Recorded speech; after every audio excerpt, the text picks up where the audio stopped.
la tarde, el gobierno de Ecuador abrió hoy un corredor humanitario para facilitar el traslado de buses de cientos de venezolanos que están tratando de llegar a Perú. Venezolanos no es tan simple, sin embargo su migración ha crecido exponencialmente y si la cantidad de gente que llega se mantiene o aumenta, podría convertirse en la comunidad más grande, desplazando a los vecinos del norte del primer lugar. En particular, la presencia venezolana. En la República Argentina ya hemos compartido el informe que da cuenta de 27.000 venezolanos que llegaron durante 2017, pero hay números aún más impactantes cuando se abre.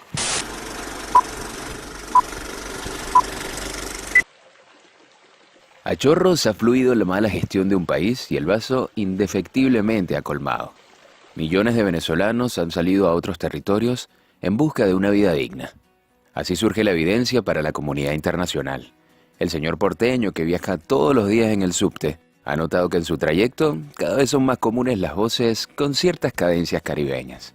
La joven limeña, del mismo modo exponencial, ve ventas de arepas y gorras tricolores en la Jirón de la Unión. Naturalmente piensan, algo tiene que andar mal en ese país. Si hablan con alguno de los inmigrantes les surge la empatía. Hay que sacar a ese tipo del poder. ¿Por qué no lo hacen? Pregunta que me dibuja una realidad que he debatido ampliamente con mi amigo y colega periodista Carlos Charcús. Esta realidad es que fuera de las fronteras venezolanas se conoce el efecto, pero muy poco de las causas. Muy pocos se han sumergido aguas abajo en este tema. En esta oportunidad vamos a tener el gusto de conversar con Flor Antonia Singer. Ella es corresponsal en Venezuela del diario español El País y tiene una vasta experiencia en el periodismo latinoamericano. Por estos dos elementos precisamente quiero iniciar preguntándote, Flor Antonia, si tomamos como ejemplo el caso Venezuela, ¿en qué se diferencian principalmente las maneras de cubrir y tratar este tema comparando El País, que es un diario español, con otros medios venezolanos donde tú hayas tenido experiencia? Desde luego tienen que ver con las audiencias. El público del País es un público español esencialmente, por lo que las coberturas requieren un enfoque más generalista, algo que permite explicar lo que ocurre en Venezuela con referencias que ubiquen a esos lectores, básicamente. Hay una mirada más de paraguas sobre los hechos, en particular sobre las noticias latinoamericanas. No se trata de ese reporteo breaking news y de foco cerrado, sino de hacer notas que permitan concatenar situaciones y explicar momentos de los países. En un periódico venezolano como El Nacional, en el que trabajé la mayor parte de mi carrera, si bien hay más espacio para el close-up, es fundamental dejar registro. Y esa urgencia noticiosa, además de los últimos años en Venezuela, no daba, porque El Nacional ya no existe, espacio para esa mirada más esclarecedora y pausada de los hechos. Hay otros medios, algunos portales digitales en el país que sí van a otro ritmo y permiten completar las lecturas.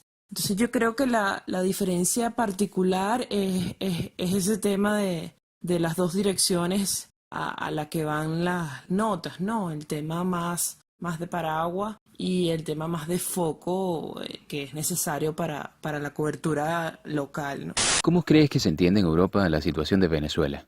¿Crees tal vez que hay una diferencia entre cómo es percibida la izquierda y la derecha en el viejo continente y cómo es realmente en Venezuela? Yo creo que explicar la crisis venezolana no es sencillo. De hecho, creo que solo hasta que murió Hugo Chávez y Maduro tomó el testigo de la revolución bolivariana con los dramáticos resultados que hoy vemos, es que en general la comunidad internacional ha podido atar los cabos y comprender esos signos que ya venía mostrando el chavismo desde su origen y que han llevado al país a lo que hoy tenemos. Y esos signos no son otra cosa que los pasos que dio Chávez para minar el Estado de Derecho y la separación de poderes que rige toda democracia. Quizás sea un tema de perspectiva, ¿no? De mirar en el retrovisor, algo necesario para entender cualquier proceso social. Pero ciertamente desde ese maniqueísmo izquierda-derecha que todavía filtra la política europea y que, bueno, yo pienso que el surgimiento de estos movimientos de extrema derecha también empieza a hacer tambalear ese enfoque. Es difícil entender la crisis venezolana y quizás muchas de las crisis latinoamericanas.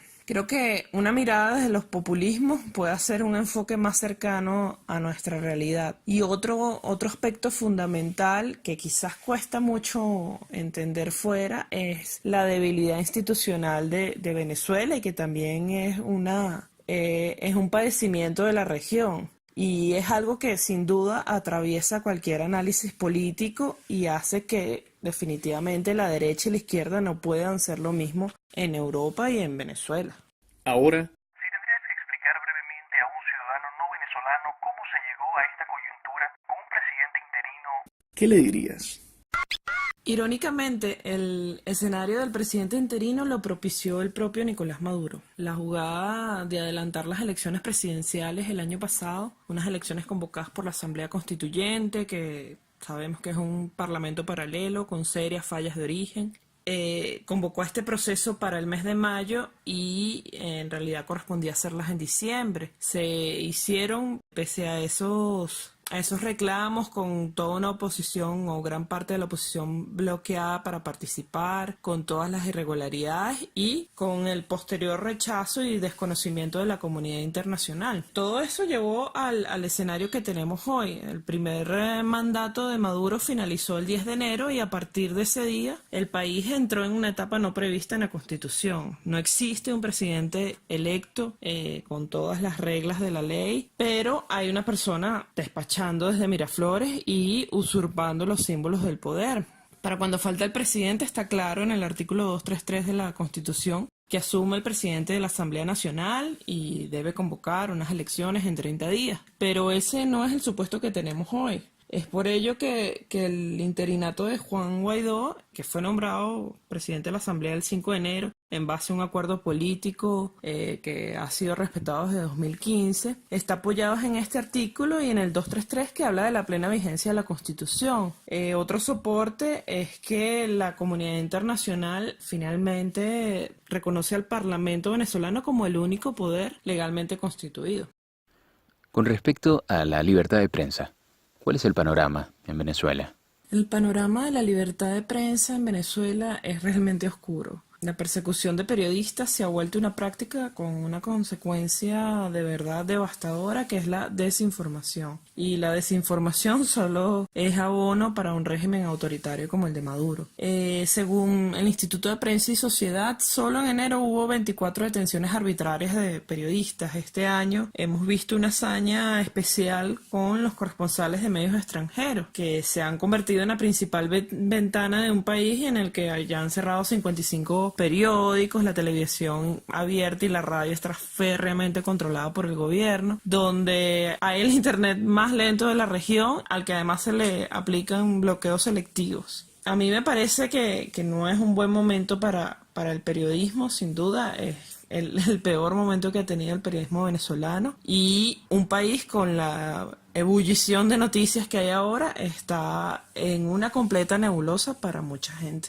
Por último, teniendo en cuenta los últimos acontecimientos, ¿qué escenarios faltarían por darse en Venezuela para lograr la transición? ¿Y cuál crees que es la mejor manera de que se den? Los analistas que han estudiado las transiciones dicen que para que ocurra una transición tiene que haber un quiebre de importancia en la coalición dominante. En Venezuela todavía eso no ha ocurrido. Hay fisuras notorias, pero es un proceso que no necesariamente ocurre por cascada.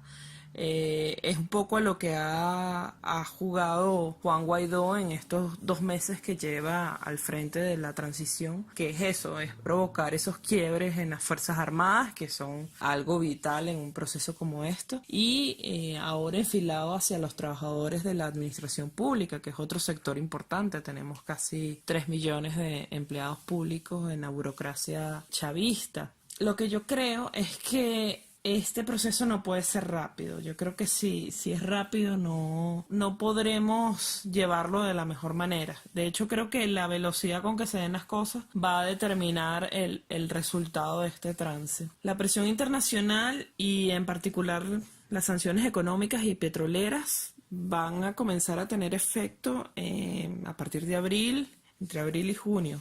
Eso va a ser un proceso muy duro para un país que ya está boqueando prácticamente. Ojalá y no sea necesario prolongar ese estado por mucho tiempo. Como todos, obviamente espero una salida pacífica y conducida por los venezolanos, esos que logramos recuperar el entusiasmo en estos meses.